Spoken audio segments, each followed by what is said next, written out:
สวัสดีครับ Welcome to On A Biz, a weekly television program of international, regional, and domestic events and casual business talk. This week, our program will talk about an effort by the government to promote the development of renewable energy by drafting a new legislation. Biz Overview.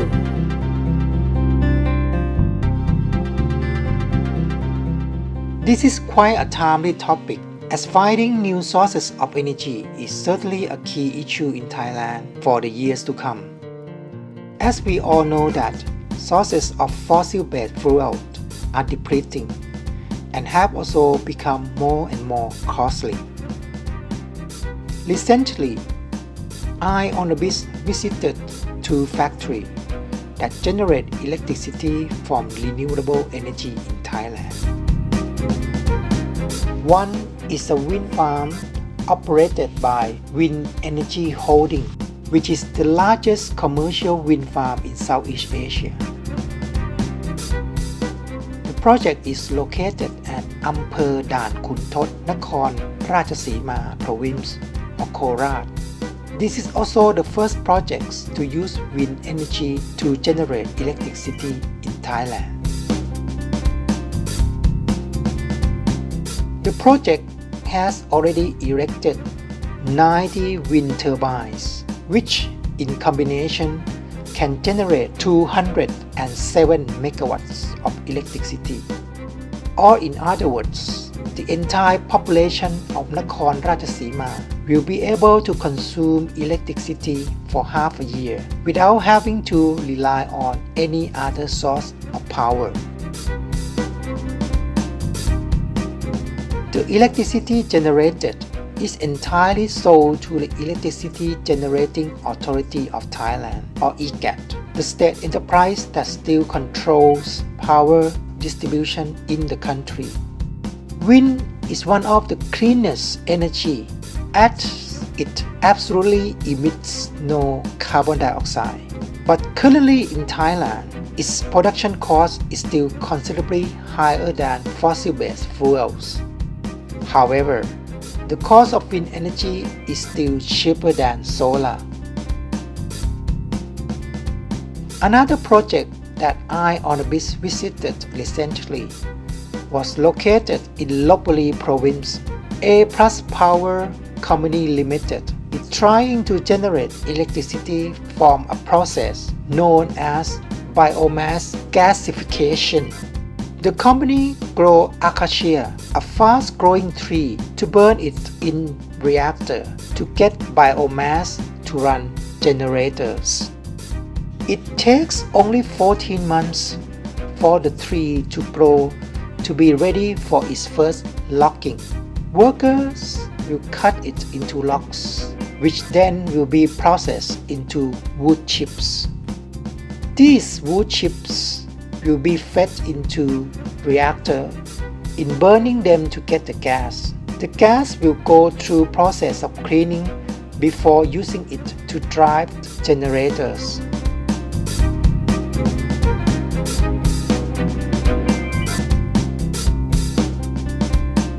The wind farm and biomass factory could benefit from the new registration aiming to promote development of renewable energy in the country.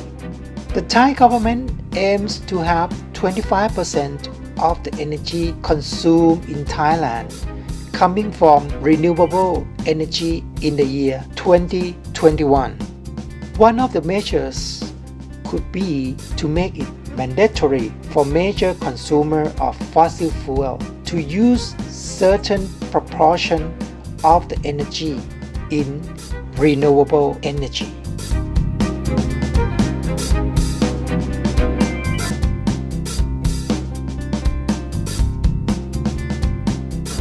So in the Biz Chat, I will talk to Dr. Thwarat Sutabut, Deputy Director General of the Department of Alternative Energy Development and Efficiency, Ministry of Energy.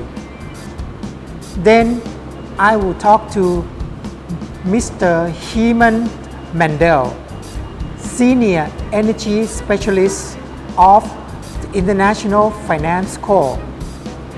Both will discuss about what shall be included in the new legislation to promote the development of renewable energy. So please follow me to the Biz Chat.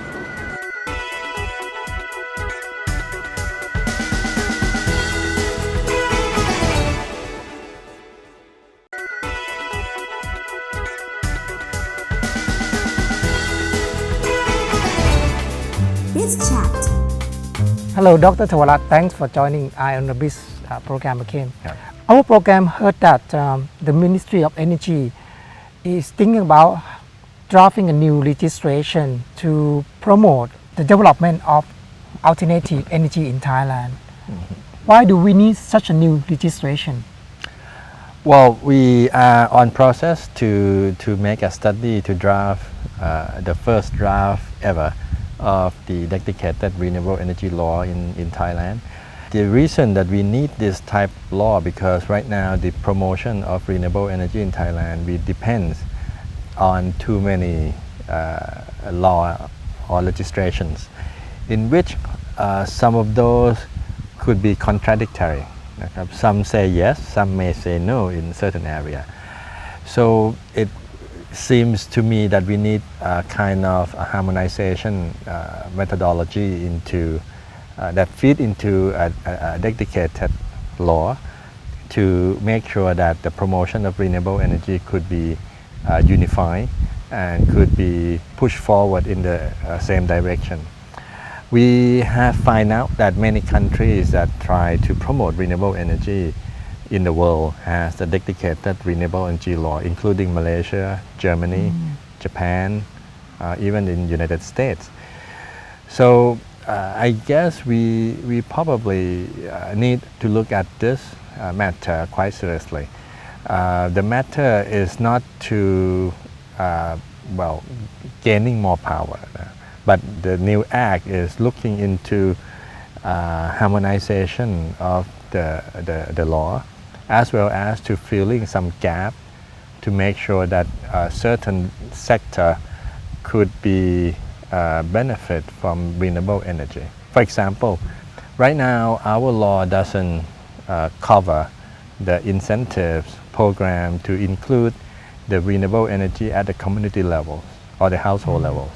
But if we could extend that the law on a new study to make sure that the communities grown renewable energy sources could be produced and sales to the market, and the community could benefit from the energy crops or energy sources that they produce, then it could be another driving force to make sure that Thailand could reach the 25% renewable energy mix in 2021 target.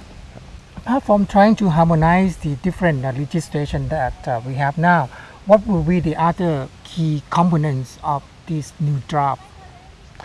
Well, the new draft probably, this is a very early stage, but we looked into many things, including some mandatory measures. Mandatory measure means certain types of energy consumers, for example, large fossil fuel consumer may require to produce or consume certain amount of renewable energy. What we call this renewable energy portfolio. For example, if Kun Sinfa consuming 10,000 units of diesel each year, you may require by the law, a new law, to at least consume 5 or 10% of your diesel consumption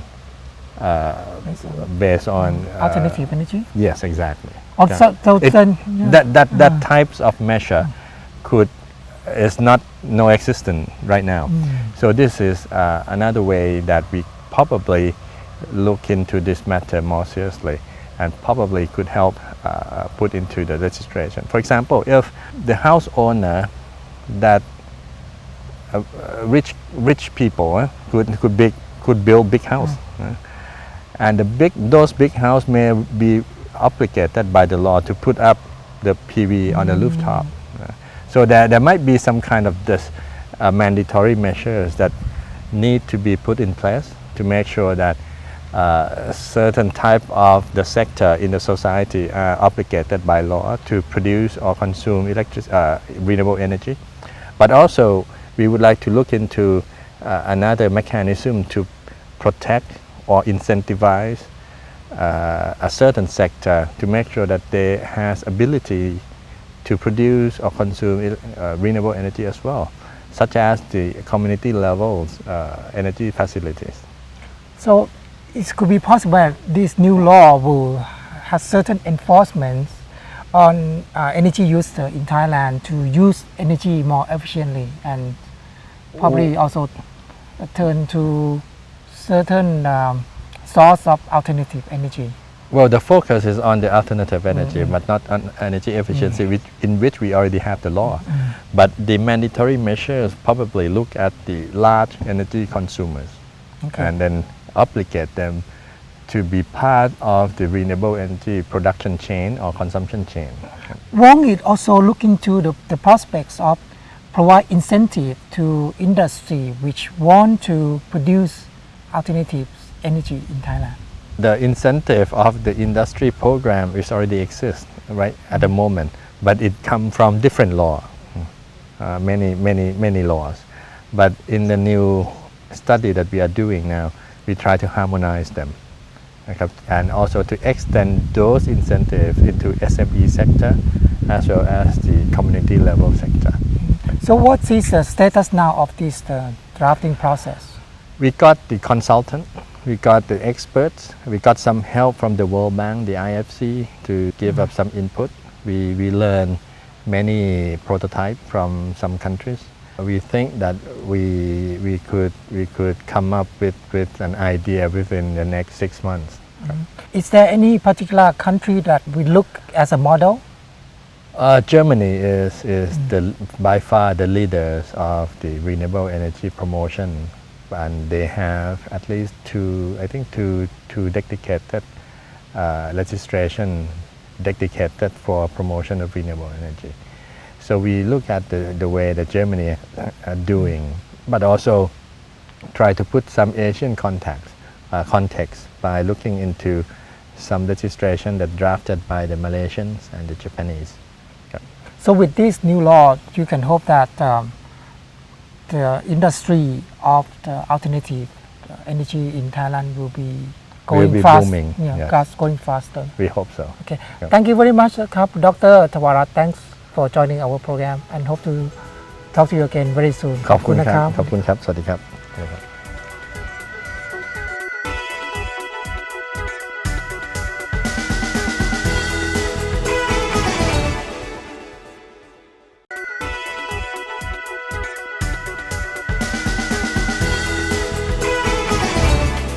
Biz Chat. Hello, Mr. Mendel. Thanks for joining on the Biz program today.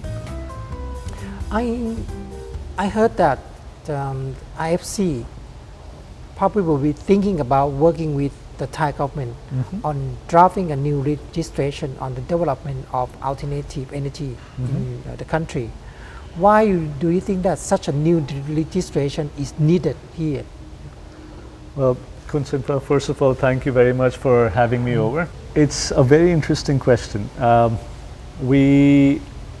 We have started looking at this area because about a year to 2 years ago, we started a study to figure out what are the different issues within Thailand that the stakeholders, primarily the private sector, is facing. The biggest feedback that came back from the private sector was that they were not comfortable with the current legislation just because there were issues which they were facing which did not allow them to develop their projects as quickly as they would have liked. So along with that, we met up with the DED and we discussed those different aspects that we had received as feedback. And the DED was in agreement with the majority of those aspects, and we decided to do an advisory project with DED to address those issues, or at least try to address those issues. Some of them are outside our scope, so we can't really manage them, but there are others that we are trying to address as we speak. The reason why it is important is because the legislation and the regulations actually need to support renewable energy. Without the current, without the right structure, the renewable energy projects find it very hard to go forward, which means also that the banks find it very hard to finance those projects, which in turn means that renewable energy comes at a standstill. So what we're trying to do is actually address most of these issues through our current project so that we can help the sector move forward faster. These aren't ideas that we are coming out with, they're ideas and solutions that we are working out along with DED, but the thought process is to make the sector move to the finish line faster. Is it true that one of the key factors in this new legislation will be to provide incentive for the private sector to invest in this industry? Again, a very relevant question, because this is something that the private sector needs. Our project is looking at it on a more holistic basis. So not just pure incentives or economics. That is a part of it. And we, along with the DED, will be giving our recommendations. But it is more in line with the procedural issues that the sector as a whole is facing right now. And we are trying to work with DED and other stakeholders in the government and the private sector to address them. But again, the incentives would be a part of it based on the best practices around the world. But the final decision on the incentives has to be with the government. So we will give some recommendations on the directional, on the direction of those incentives, but the decision will be taken by the government. Have you or IFC worked with other countries before in terms of drafting such a registration? Well, we have worked with quite a few countries in the past. One of the key ones one of the ones that I can actually give you as an example is focused on the Balkans, where we are working specifically on the hydropower sector, where we are trying to address issues that the private sector has raised as well. When I say private sector, it's developers, equity owners, but also the banks, where they've come to us and they've asked us for our help, and where the government also realizes that they need to address some of those issues. So we've been coming in with the best practices to address some of those issues, and that has been a success, where the government has made some of those changes in some of those countries, which has resulted in additional investment coming into those countries in hydropower. And I guess that for working on this new legislation, IFC probably will have to work with other agencies in the public sector as well, Right. apart from the DED. Sure. Yeah. No, definitely. We definitely need to. We have been engaged with those agencies on a preliminary basis while that report was being put together.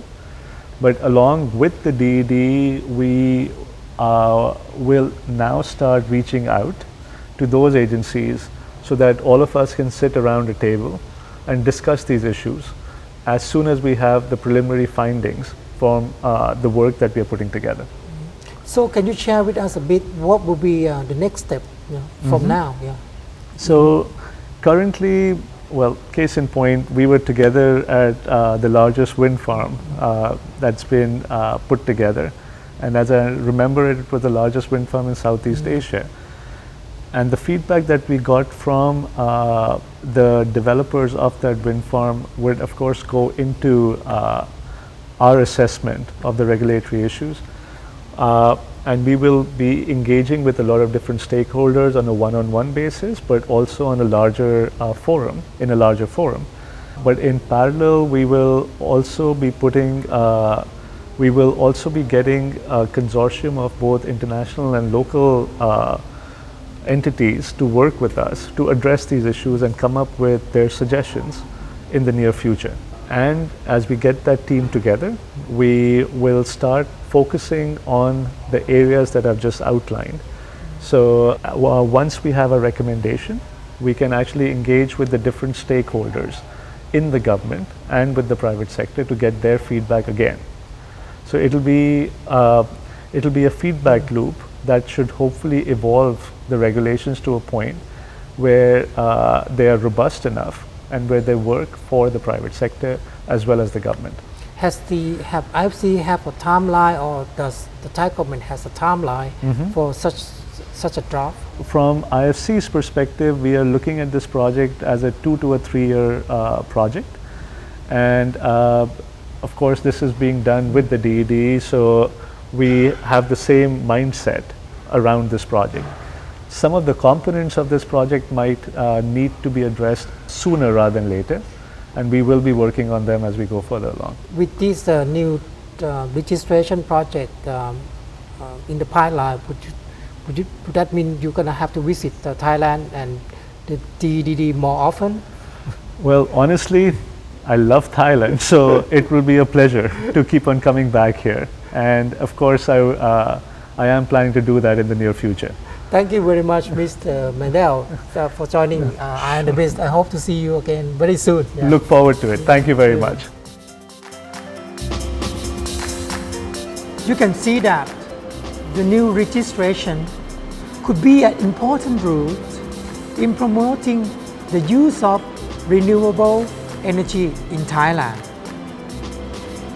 Eye on the Biz hope that the government will be successful with the new draft, and the new law will encourage more investment from the private sector in developing sources of renewable energy in our country. I hope that you learned something from Eye on the Biz today. Our program is broadcast every Saturday from 11 to 11:30 p.m. on MCOT World. Thanks for spending your time with us.